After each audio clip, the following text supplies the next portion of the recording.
नमस्कार, जय भीम. ही आहे महाराष्ट्र संध्या news channel आवाज महाराष्ट्राचा. बातमी Republican party of India Athawale पक्षाची.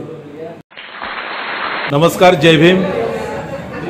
आपल्या सोबत आहेत Republican party of India Athawale या पक्षाचे मुंबई अध्यक्ष सिद्धार्थभाई कासारे आणि आपल्या सोबत आहेत मुंबई प्रदेशचे सरचिटणीस भाई विवेक पवार. आज अत्यंत महत्त्वाच्या अशा एका विषयावर बैठक झाली, त्या संदर्भात आपण त्यांच्याशी चर्चा करणार आहोत. भाई, मला आपल्याला विचारायचं आहे की Republican party of India Athawale उत्तर मध्य मुंबई जिल्ह्याच्या जिल्हाध्यक्ष पदासंदर्भात आज बैठक होती. या बैठकीमध्ये काय ठरलं आणि जिल्हाध्यक्ष पदाच्या शर्यतीमध्ये कोण कोण उमेदवार होते?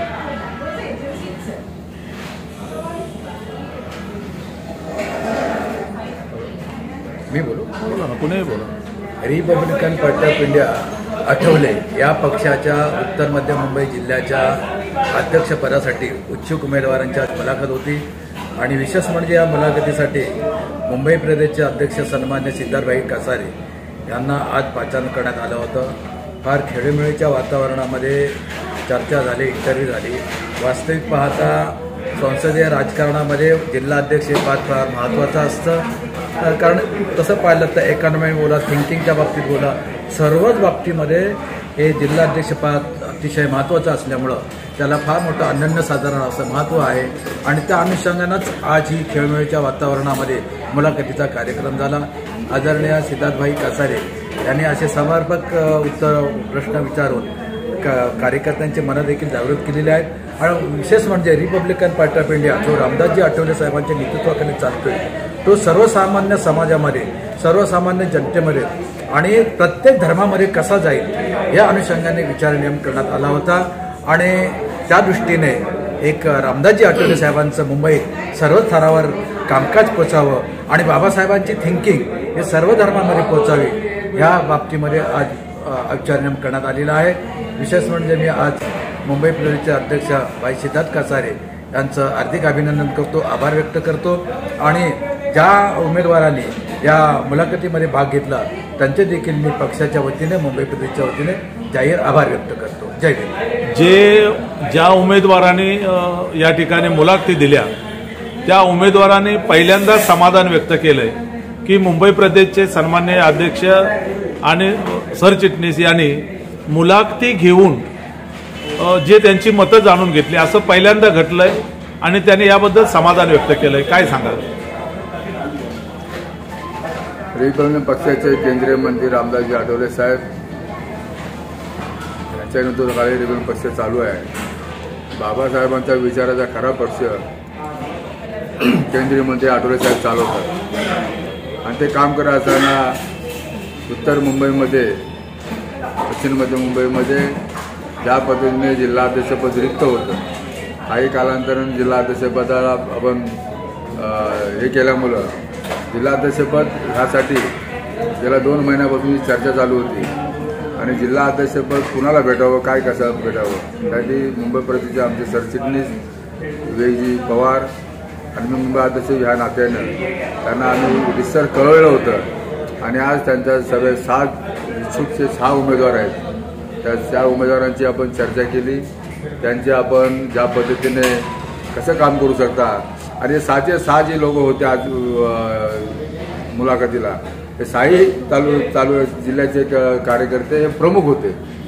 त्यांना अनुभव होता कारण त्यांनी 35-40 वर्षाच्या चळवळीमध्ये काम केलं असल्यामुळं आंबेडकर चळवळीमध्ये रिपब्लिकन पक्षाचे जवळचे कार्यकर्ते आठवले साहेबांचा एकदम निष्ठावंत कार्यकर्ते असल्यामुळं त्यांना आम्ही विवेक पवार सरचिटणीस आणि मी त्यांना बोलून त्यांची आम्ही विचारपूस केली कशा पद्धतीने आपण काम करणार, पुढच्या भविष्यामध्ये कशी वाटचाल असणार आणि ह्या सर्व काम करत असताना आपण पुढच्या भविष्यामध्ये कशा पद्धतीने काम केलं पाहिजे, रिपब्लिकन पक्षाची कशी धुरा आठवले साहेबांच्या नेतृत्वाखाली कशा पद्धतीने न्यायला पाहिजे कधी आपण चर्चा केल्यानंतर त्यांची आपण मुलाखत घेतली आणि या थोड्या दिवसामध्ये आठवले साहेबांजवळ केंद्रीय मंत्री रामदासजी आठवले साहेब यांच्यात आपण चर्चा केल्यानंतर पुढचा निर्णय आपण घेऊ आणि तुमची नावं आठवले साहेबांना आम्ही पोहोचवण्याचा प्रयत्न करू आणि त्या पद्धतीने आपण निर्णय घेण्यात येऊ लवकरात लवकर. आपण पक्ष बांधण्यासाठी मुंबईवर जोरात काम करण्याचे आम्ही सर्व कार्यकर्त्यांना आज वचन दिलेलं आहे. जय भीम. तर आजच्या या प्रक्रियेसंदर्भात आपण सांगितलं. मला आपल्याला पुढचा प्रश्न विचारायचा आहे की संतोष देशमुख आणि सोमनाथ सूर्यवंशी, आपले ज्येष्ठ नेते विजय वाकोडेजी यांना न्याय मिळावा म्हणून मुंबईमध्ये सर्वपक्षीय आझाद मैदानावर एक आंदोलन होत आहे. आपण ह्या आंदोलनाला पाठिंबा दिलेला आहे. या आंदोलनासंदर्भात काय सांगाल आणि कार्यकर्त्यांना काय आवाहन कराल? खरं म्हणजे मराठी क्रांती मोर्चा या मोर्चाने मुंबईमध्ये केंद्रीय मंत्री रामदासजी आठवले साहेब यांची चर्चा केली आणि आपण सर्व पक्षीय आणि सर्व बहुजन समाजाचा मोर्चा हा मोर्चा आपण घेण्याचा प्रयत्न करूया असं आठवले साहेबांना भेटल्यानंतर. प्रश्न असा आहे की जो महत्त्वाचा जो मुद्दा आहे, सोमनाथ सूर्यवंशी ह्या आपल्या कॉलेज लॉचा विद्यार्थी असलेला ह्या विद्यार्थ्याला तिथे व्हिडिओ क्लिप काढवतात ज्या बाबासाहेबांच्या पुस्तकाची, संविधानाच्या पुस्तकाची जी विटंबना झाली आणि ते विटंबना झाल्यानंतर त्या ठिकाणी कलेक्टर ऑफिस बाजूला आहे, CPचं ऑफिस बाजूला असताना याच्यामध्ये आपण परभणीमध्ये आणि बाबासाहेबांचा पुतळा समोर आहे त्या चौकामध्ये जाऊन आतमध्ये शिरून त्यांनी ती बाबासाहेबांच्या घटनेच्या पुस्तकाची विटंबना केल्यामुळं जनता भडकल्यामुळं तिथे त्यावेळी आंदोलन झालं आणि त्या आंदोलनामध्ये तिथल्या ज्या पोलिसांनी जाणूनबुजून कोम्बिंग ऑपरेशन करून आपल्या लोकांना घरात घुसून मारल्यामुळं आंदोलन एखादी कुठं घटना झाल्यानंतर त्या आंदोलन करणं महत्त्वाचं आहे, आपला तो अधिकार आहे. आणि अशा पद्धतीतल्या ज्या व्यवस्थेने त्या आंदोलन चिरडण्याचा जो प्रयत्न केला आणि त्यासाठी आपण सोमनाथ सूर्यवंशीला न्याय दिला पाहिजे. सोमनाथ सूर्य नेल्यानंतर चौकीमध्ये त्याला पोलीस स्टेशनमध्ये त्याला मारण्यात आलं आणि तो पुरावा आहे आणि तो पुरावा असताना पण ज्या ऑफिसरने मारलं, जिथं पोलिसांनी मारलं त्यांच्यावर कारवाई झाली पाहिजे.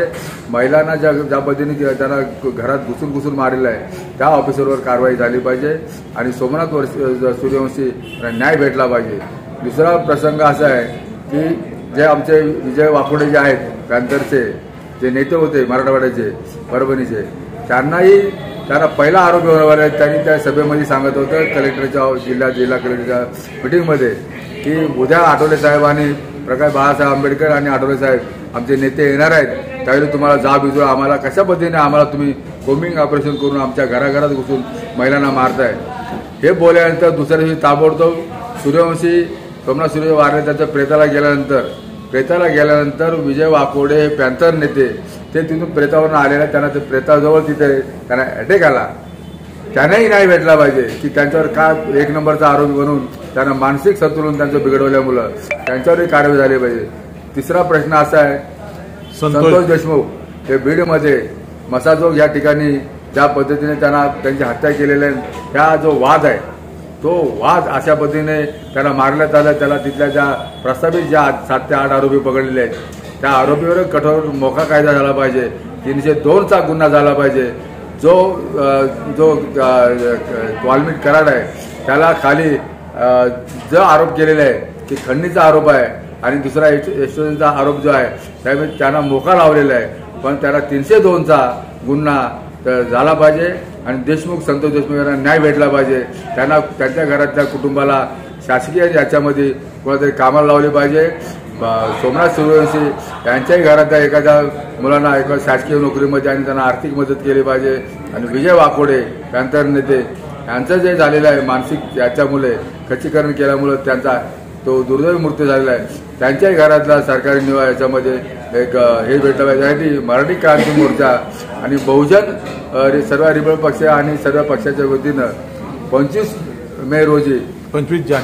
जानेवारी रोजी जो मेट्रो टाकीच्या आझाद मैदान हा जो मोर्चा आहे ते केंद्रीय मंत्री आठवले साहेबांनी आदेश दिलेला आहे रिपब्लिक पक्षाच्या कार्यकर्त्यांना आणि मुंबईला सर्व कार्यकर्त्यांना, जिल्हा अध्यक्षांना, तालुका अध्यक्ष, वार्ड यांना त्या मोर्चामध्ये आपण बहुजन सर्व कार्यकर्त्यांनी सहभागी व्हावं यासाठी आम्ही तो मोर्चा 25ला तो सकाळी 10:30 वाजता मेट्रो टाकीचं आझाद मैदान अशा पद्धतीच्या सर्व कार्यकर्त्यांनी, आंबेडकर सर्व कार्यकर्त्यांनी यात बहुजन समाजाचा जे गेलेले लोक आहेत त्यांना न्याय भेटला पाहिजे आणि त्यांच्यावर ज्या शासनावर योग्य ती कारवाई करून त्याचा आम्हाला न्याय भेटेल अशी आशा बाळगतो आणि त्यासाठी हा मोर्चा 25 जानेवारीला मेट्रो कोणत्या आझाद मैदानामध्ये घेतलेला आहे. जय भीम. धन्यवाद भाई.